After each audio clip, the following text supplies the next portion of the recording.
gabadhu waxay magacaygu Cabdixakiin waa joogaa Hargeysa doorashaduna waa si wanaagsan buu socotaa nidaamku sidoo kale si wanaagsan buu socdaa alxamdulillah ma sha Allah way doorashada si wanaagsan bay socotaa hawluna waa isku hay qaab nooca dadka saaka u ciideeyeen wallahi waa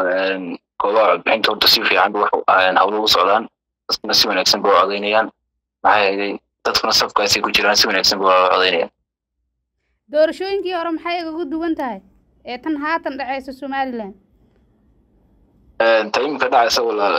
saad ugu la socoto tii hore way ka xamaasad kulshay sidoo kale dadku sidii hore way ka badan yihiin oo isbedel weyn baa jira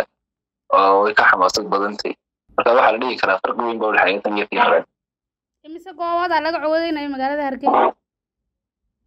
wallahi waa way badan yihiin ma yara wallahi dareenkoodu waa si fiican buu ay dadku isku dhex jiraan isku goob bay ka codeynayaan isku meel bay ka wada codeynayaan